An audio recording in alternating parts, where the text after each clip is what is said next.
Je pense que c'est un très bel outil. Dojo peut-être, complexe sportif sûrement. Ça va permettre d'accueillir déjà, moi je le souhaite, des activités qui se font dans des locaux communaux avec des conditions d'exercice précaires. On s'est vite rendu compte que l'halle de sport était vieillissante et qu'il fallait absolument un équipement qui soit adapté à nos demandes de nos clubs sportifs. Et surtout, le choix s'est porté très rapidement sur un dojo, dans la mesure où un de nos clubs phares du Tardenois à l'époque, et du territoire maintenant, était donc notre club de judo, et qui avait un besoin impératif d'avoir une salle à sa disposition. Aujourd'hui, on manque de certaines activités sportives. On essaye de répondre au mieux, tant la ville de Fères que l'agglo, aux besoins de la population, tant pour les services que pour tout ce qui est annexe et connexe. Ce qui va permettre à d'autres associations de bénéficier de l'halle de sport pour peut-être de nouveaux clubs qui peuvent s'implanter, comme le volley, le basket, etc. Et puis ici, le dojo, donc ça va concerner bien sûr le judo. Ça va concerner les arts martiaux, la gym douce, la gym au sol, je veux dire. Il y a le yoga également qui va venir, et puis il y a peut-être d'autres disciplines auxquelles je ne pense pas, mais qui pourront venir ici pratiquer leur sport.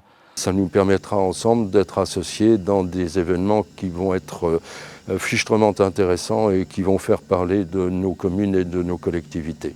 Au travers de ça, je crois qu'on ne peut que se féliciter de travailler ensemble main dans la main, l'agglo, la ville de Fères. Et comme vous le savez, j'ai toujours le souhait de dire qu'on est sur un bassin de vie et non pas sur un bourg avec ses murs et ses frontières.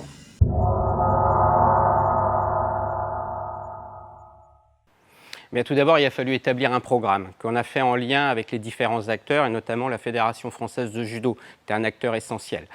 Et bien sûr, le club de judo également, puisque c'est l'utilisateur principal. Nous sommes en secteur ABF, donc il a fallu travailler avec l'architecte des bâtiments de France, M. Pradou, et l'ensemble du projet lui a été exposé et il nous les a validés, tant sur les matériaux, tant sur les couleurs de matériaux, tant jusqu'aux clôtures, où tout a été vu, supervisé, mais au moins on n'a pas eu de refus, on n'a pas perdu de temps. Alors oui, on n'a pas perdu de temps, bien sûr, parce qu'on avait 11 mois prévus pour la construction. Et on a commencé le 3 juin 2021 et on a fini le 4 mai 2022, pile sur les 11 mois. 4 vestiaires sanitaires, une salle de réunion, une infirmerie, un bureau et puis naturellement une grande salle de réserve parce que c'est extrêmement important de pouvoir entreposer tout le matériel, on n'y pense pas assez. On a également prévu 90 places de parking, alors une vingtaine de places sont mises autour du bâtiment et puis 70 places un peu plus en retrait, mais qui peut être mutualisée avec le collège, ce qui est extrêmement important. Vraiment pas compliqué, il faut faire partie bien sûr du territoire et il faut absolument être adhérent, il faut être licencié, quoi. Moi, je suis un grand sportif, surtout devant ma télé, mais on voit l'engouement pour le Tour de France, on voit l'engouement pour les matchs de foot, on voit l'engouement.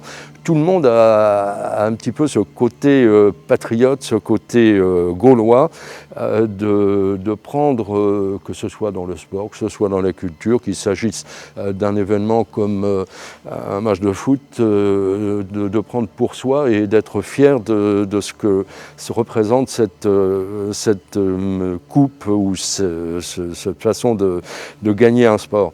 Mais je crois que là, on a tous au fond du cœur ce besoin d'avoir la cerise sur notre gâteau et qu'on est fiers et très fiers des événements, qu'ils soient sportifs, qu'ils soient culturels, et à chacun son public et à chacun ses aficionados. Mais c'est pas que 2024, il faut penser avant, en 2024 et puis après. Aujourd'hui, nous avons déjà des actions, des journées d'olympisme que nous avons déjà fait. Par exemple, on a reçu Cédric Nankin qui a fait les Jeux Olympiques à Tokyo, en para-olympique rugby.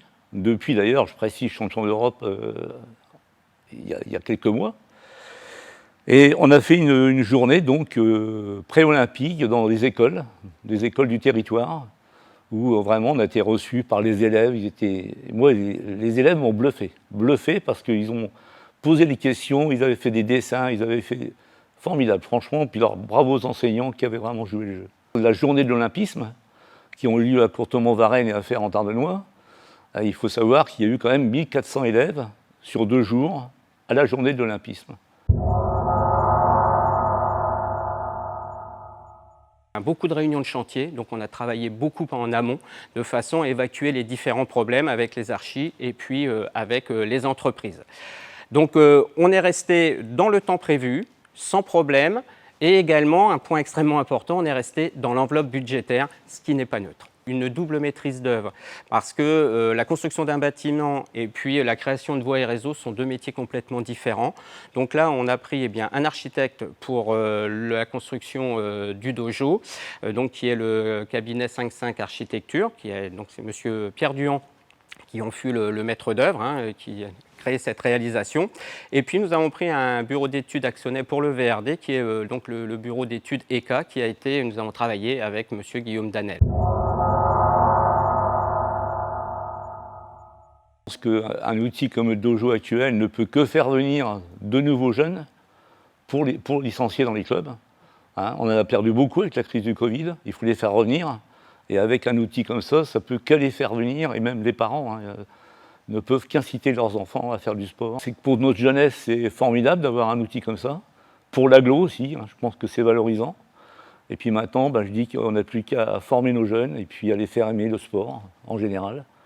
Moi, j'ai le sport dans le sang, donc voilà. On a mis dans notre marché des clauses d'insertion. Et donc c'est extrêmement important, et puisque pour remettre à l'emploi des gens un petit peu éloignés de tout ce qui est de l'emploi.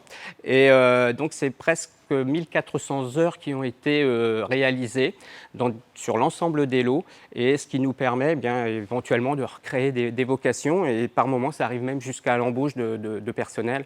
Et là, quelque part, on est très heureux. D'une part, ils participent à un superbe projet, et en plus, ils retrouvent un emploi.